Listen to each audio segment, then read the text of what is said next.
మీకు తెలుసా, బ్రహ్మకి ఒకప్పుడు 5 తలలు ఉండేవని, వాటిలో ఒకటి అసలు ఉండకూడనిదని, అది ఎందుకు కోసబడింది, ఆ ఒక్క సంఘటన ఎలా దేవతలే సులభంగా మాట్లాడని ఒక భయంకరమైన రూపాన్ని సృష్టించింది, ఇంకా ఆ రూపం ఎందుకు రాజులతో కాదు, దేవతలతో కాదు, ఒక నిశ్శబ్దమైన కుక్కతో కలిసి నడుస్తుందో మీకు తెలుసా?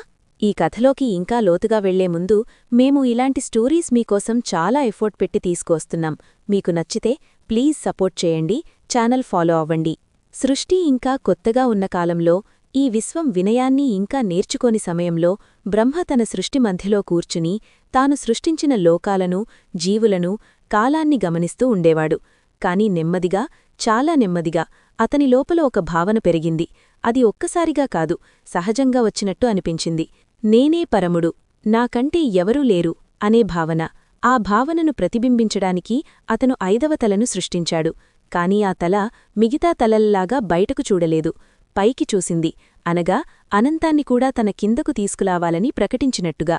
అదే క్షణంలో సమతుల్యం చెదిరిపోయింది. ఆ సమయాన ఎలాంటి శబ్దం లేకుండా, ఎలాంటి కోపం లేకుండా, కాని ఆలోచనలనే ఆపేసే ఒక ఉనికితో శివుడు ప్రత్యక్షమయ్యాడు. ఎందుకంటే శివుడు శక్తికి స్పందించడు, కాని సత్యం వక్రీకరించబడినప్పుడు మాత్రమే స్పందిస్తాడు. కాని బ్రహ్మ వంగలేదు, అంగీకరించలేదు, తన ముందు ఉన్నదేమిటో గ్రహించలేదు.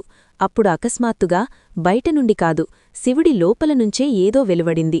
అదొక నీడలా కాదు, కాలమే రూపం దాల్చినట్టుగా అనిపించింది. అది పుట్టలేదు, అది విడుదలయింది. ఆ రూపం శాంతమైనది కాదు, దయగలది కాదు, అదొక క్రూరమైన, ఖచ్చితమైన శక్తి. కాళభైరవ. అతని చర్మం వెలుతురునే మ్రింగే అంధకారంలా ఉంది. అతని కళ్ళు అగ్నికంటే పాతదైన శక్తితో మండుతున్నాయి. అతని మెడలో ఉన్న కపాలమాల అలంకారం కాదు, కాలం తీసేసిన తర్వాత మిగిలేది ఏమిటో చూపించే గుర్తు. అతని చేతిలో ఉన్నది ఆయుధం కాదు, కాని ఒక ఖచ్చితత్వం. అది మాటలు లేకుండా పనిచేస్తుంది. అతను మాట్లాడలేదు, హెచ్చరించలేదు, కేవలం ముందుకు నడిచాడు. ఒక క్షణంలో, ఒకే కదలికతో బ్రహ్మ 5వ తలను కోసేశాడు. సృష్టికర్తను కాదు, సృష్టి సారాన్ని కాదు, కాని అహంకారాన్ని.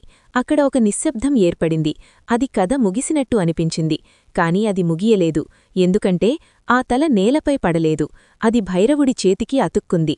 ఆ క్షణంలో అతడే అయినా బ్రహ్మహత్య అనే ఫలితాన్ని మోశాడు. అప్పుడు మొదలైంది అసలు ప్రయాణం. అతను దేవుడిలా కూర్చోలేదు, రాజులా నిలబడలేదు, ఒక సంచారిలాగా నడవడం ప్రారంభించాడు. అడవులలో, పట్టణాలలో, శ్మశానాలలో అక్కడ పేర్లు కరిగిపోతాయి, గుర్తింపులు కాలిపోతాయి. అతని చేతిలో ఉన్న కపాలం భిక్షపాత్రగా మారింది. అది శిక్ష కాదు, ఒక గుర్తు. విధ్వంసం కూడా కాలం ద్వారా ప్రయాణించాలి అని.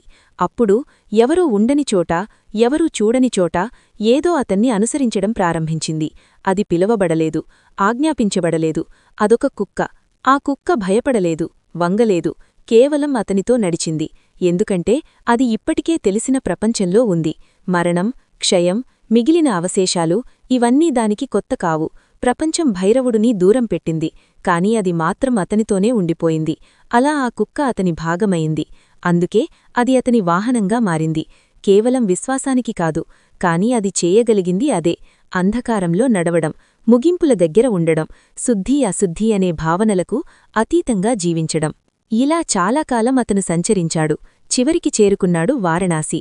అక్కడ ఎలాంటి శబ్దం లేకుండా, ఎలాంటి ప్రకటన లేకుండా ఆ కపాలం అతని చేతినుండి పడిపోయింది. ఫలితం ముగిసింది, కాలం తన పని పూర్తిచేసింది. కాని భైరవుడు అక్కడి నుండి వెళ్లలేదు. అతను అక్కడే నిలిచిపోయాడు. ఒక సంచారిలాగా కాదు, ఒక గమనించే శక్తిగా. అతను పాపాలను తీర్పు చెప్పడు, కాని ఒకటే నిర్ణయిస్తాడు: నీ టైం. అందుకే ఈరోజు కూడా కాశీలో, రాత్రి నిశ్శబ్దంలో ఒక కుక్క నిన్ను చూస్తూ నిలబడి ఉంటే దాన్ని సాధారణంగా తీసుకోవద్దు. అది నిన్ను చూడడం కాదు, నీ టైంని చూస్తోంది, మరియు నువ్వు సిద్ధమా కాదా అని నిర్ణయిస్తుంది.